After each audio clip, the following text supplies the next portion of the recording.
Hi, this is Rachel Burns. I'm with True Worth Financial Planning, and today I wanted to talk to you about estate planning. Might not sound like the most exciting subject, and it might be something you think only applies to old, wealthy people, but it is in fact something that's important to people of all ages and all financial situations. So first of all, what exactly is estate planning? Probably the most obvious part of that is planning for what happens to your stuff when you die. So basically, who inherits your accounts, your house, any other assets that you have. That's all spelled out in an estate plan.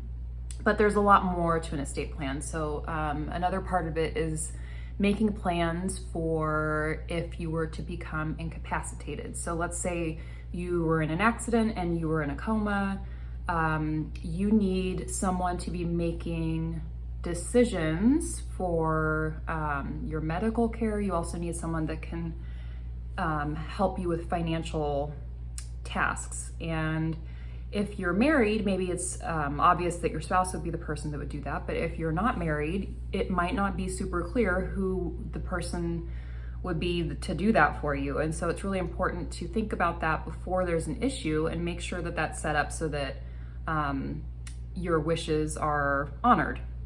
Another important part of estate planning is if you have kids, setting things up for them if something were to happen to you. So you want to have a guardian for your kids if something were to happen to you. You also want someone who can manage the money that your kids will inherit, assuming that you're leaving things to your kids.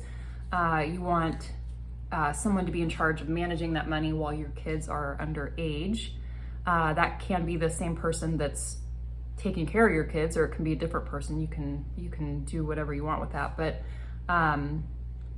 you just don't want, well, maybe you don't want your kids just getting everything in a lump sum on their 18th birthday. I have seen that a lot in my career. I've had several people who leave everything to their young kids, and the kids get the money. They get a Ferrari, the money's gone in a year. I've seen that so many times, and I think the parents would probably be pretty disappointed if their life savings went up in smoke in about a year. So I can tell you from my own situation, I have 2 little kids, and I have it spelled out who will take care of them. I also have some parameters around what happens with the money. So I don't want all of the money going to the kids on their 18th birthday. So we have it set up so that if something happens to both my husband and I, the money gets distributed to the kids according to a schedule. So they get a chunk when they turn 18, they get a chunk when they turn 30, another chunk when they turn 40, whatever. You can get as specific as you want with that. And this, even if you don't have kids, if you have anyone in the family with mental illness or addiction issues, anyone that you wouldn't want you'd be concerned about receiving a big inheritance, you can put in parameters around that too. So it doesn't have to be for little kids.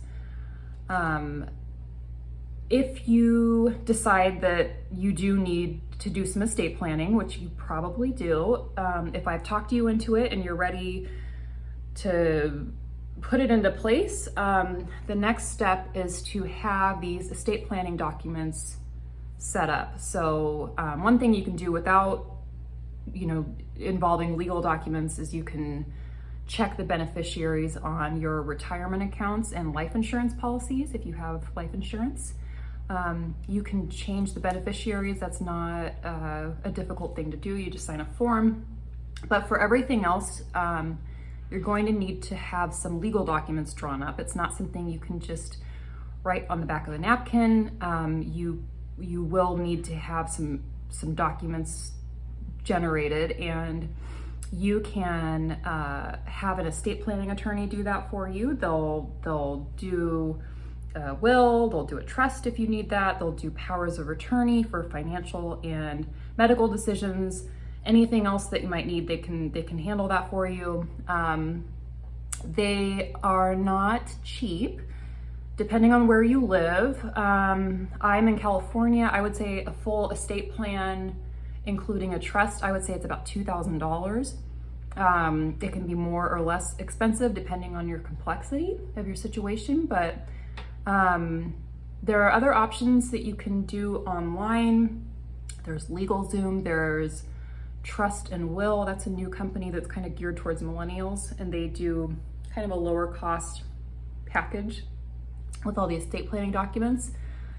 I think if you have a pretty simple situation, I think that using one of those lower cost options is fine. But if you have anything even remotely complex, I might recommend having an attorney do that for you just to make sure that it's done correctly.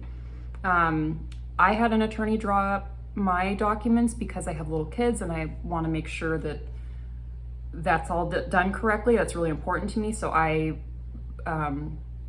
had those drawn up, and it cost a couple $1,000s, but I think it's worth it.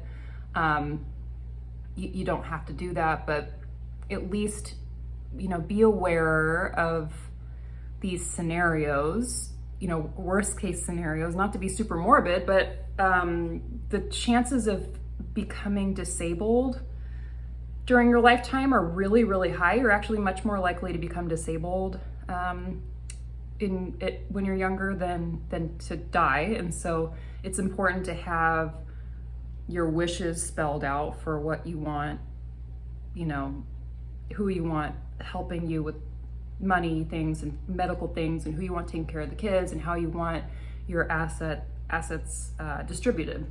So give it some thought. Think about your situation and what you would want to happen in all these various scenarios, and just make sure that your wishes will get carried out, whatever they are, and just do whatever you need to do to make sure that that happens, because it's really important. The consequences of having things go wrong can be really bad. It can be really expensive. It can create problems in families. I've seen it happen a lot of times. It's something that you want to make sure is taken care of in advance. So I hope that's helpful to you. Give it some thought. Thanks for watching. Bye.